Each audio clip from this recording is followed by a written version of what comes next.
You can stay focused on your food.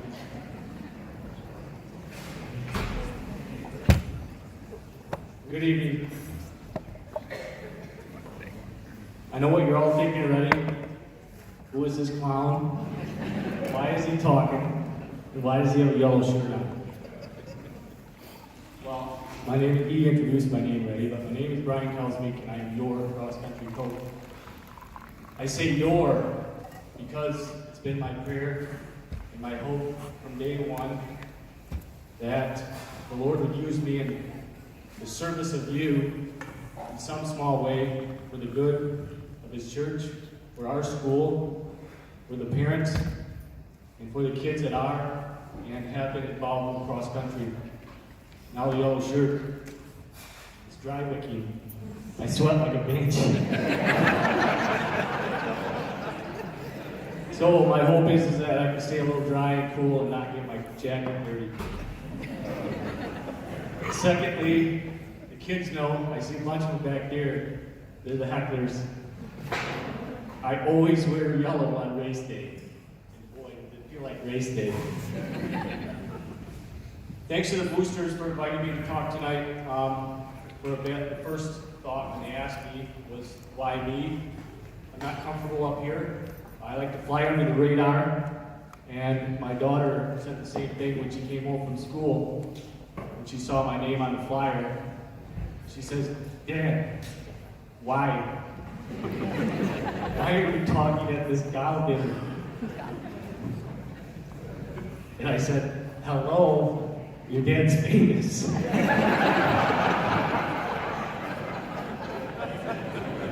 No, not really.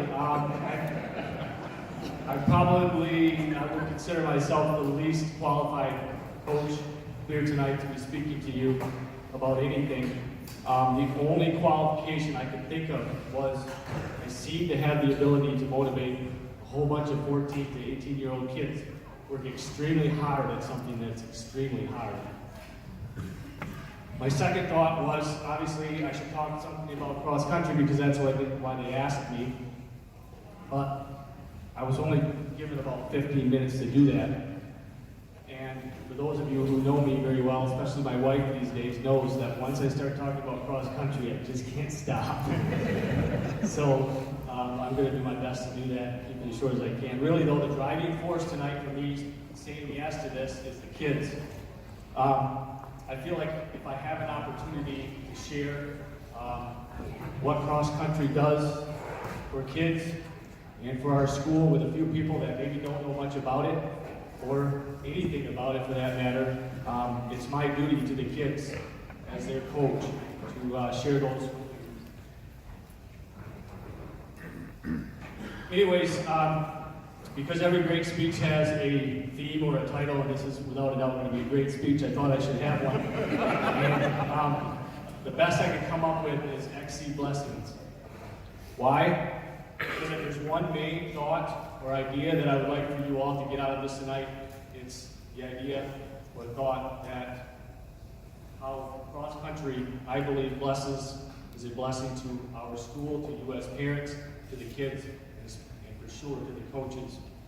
And then I would like also, I'm coming from a cross country perspective obviously, but I would like for you also to think about your athletic activities that you and your child are involved in, and apply that thought to yours as well. What are the blessings that they are for you? And really, when you think about it, we can think about any team that we're involved in. We're part of a church family, a family in the home, a friend group. What are the blessings that they provide for you? So that's the main idea or thought I'd like you to take away from this tonight.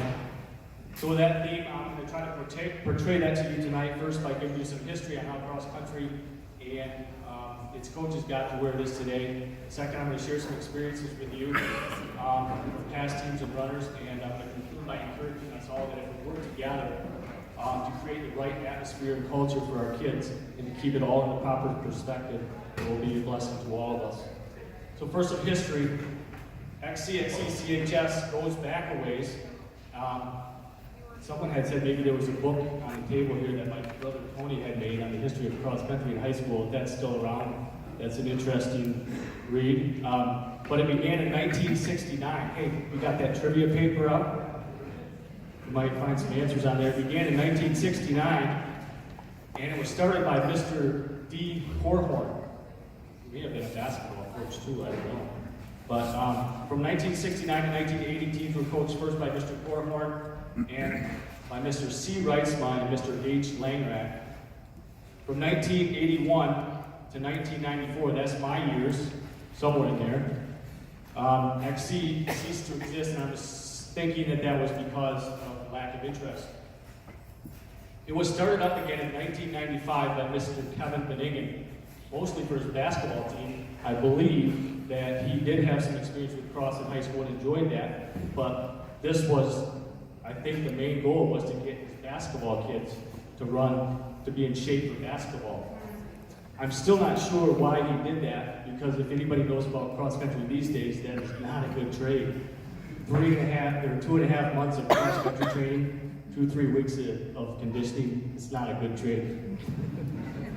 But he started in 1995 again. In 1995, from 1995 to 2008, teams were coached by Mr. Benningen, my brother Carl Kelsby, the now Prof. Brian Heisinger, and Mr. Dan Skipper, and they had some really good teams in those years, especially under Prof. Heisinger and Mr. Skipper.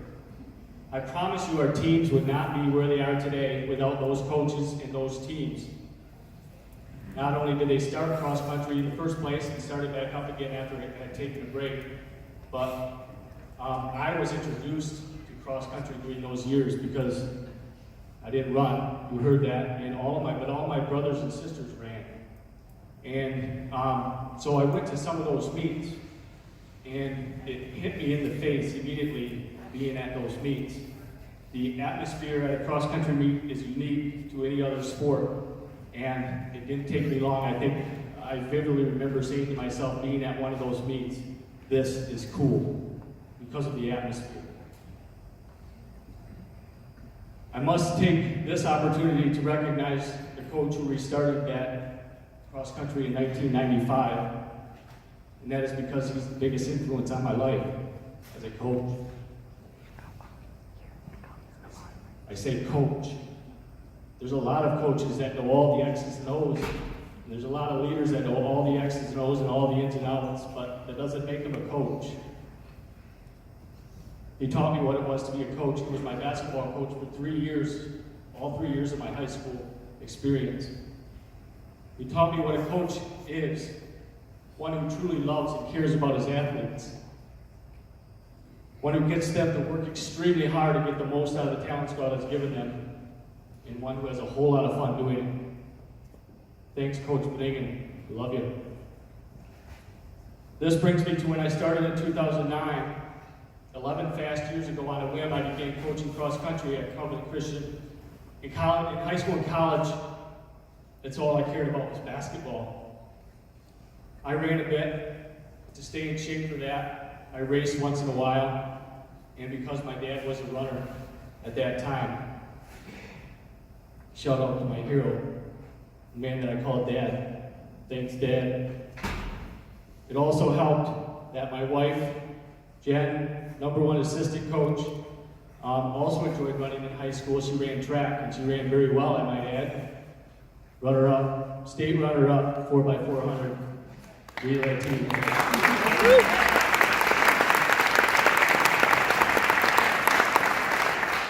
Shout out to her, you already did that, but the other thing I should mention is, and all of you coaches know that, if your wife is not on board, you might as well quit, okay? And my wife is 100% on board. One thing I did know was that I loved our young people and wanted to be a part of their lives.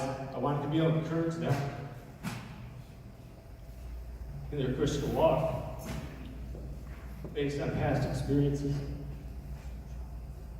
Because I enjoyed athletics so much, I thought coaching might be the best way to do that, and I was going to be a basketball coach.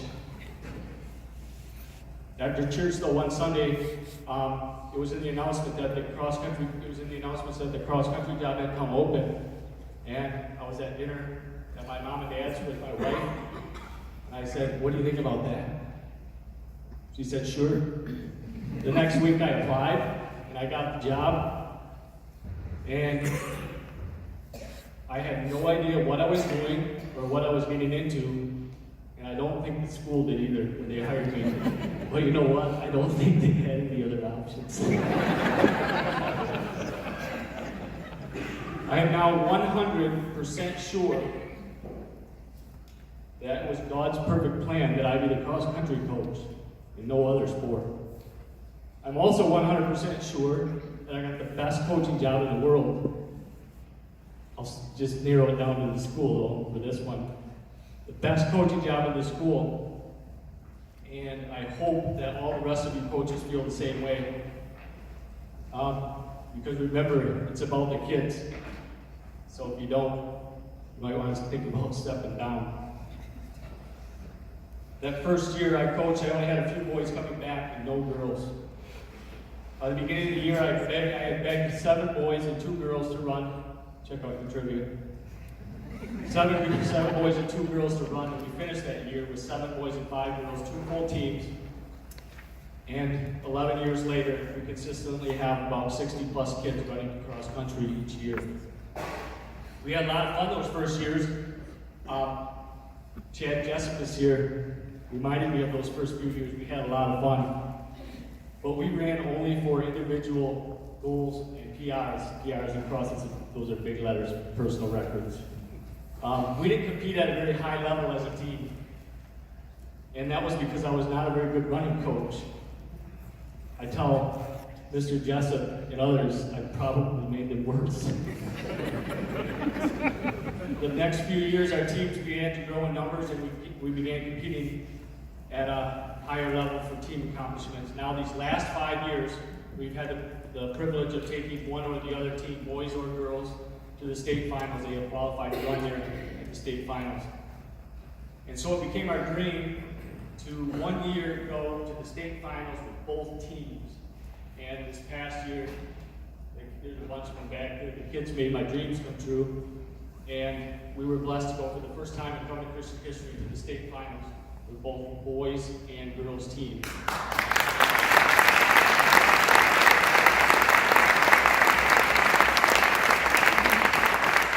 And they ran really well. The girls finished 10th in the state and the boys finished 14th. I don't know if the coaching has gotten any better, but I do know this. Hard-working, talented athletes sure make a coach look good. Think about it, the opposite could also be true. Hard-working, talented athletes sure make a coach look good. Think about it. By far, the best thing about cross-country for me as a coach is the blessing that are experienced by the kids, the parents, the school, and for sure its coaches. You might not know that or know much about those blessings if you haven't been involved with cross-country. But I hope to prove that in a little bit tonight by sharing with you some very real experiences. I'm only going to share some, there's many more, but share some personal experiences with you, as well as some notes, letters, and messages that have been sent to us over the years from parents and runners. The benefits, I assure you, go far beyond cross-country.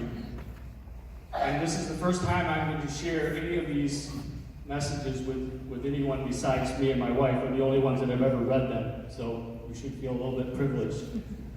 I'm not going to mention any names, but I'm going to pretty much read through these for you because it's very important to me. It very really is the driving, motivating factor for my coaching. And I don't want to misread anything or misquote anyone. Cross Country provides CCHS and its parents with an opportunity for a large group of students to be a part of an extracurricular activity, a positive and encouraging team atmosphere to establish good Christian friendships that they otherwise would not have had. XC provides parents with the confidence that their son or daughter is learning how to work extremely hard, learning how to work through struggles and difficulties in order to reach a goal. If your child can make it through 4 years of cross country, I believe they can make it through most anything in life. No, I just put a little side note here. I played all the other sports, and running is the hardest. Mentally and physically, it is the hardest. And one workout, just think about this one. 60 by 400 meters at 120 pace with 1 minute breaks. It's awful. But it's hard. XC provides a coach with an opportunity to encourage a whole bunch of kids to feel good about themselves. Quite possibly the same kids. You help them feel bad about themselves at that age. Here's where I say, don't freak out. Okay?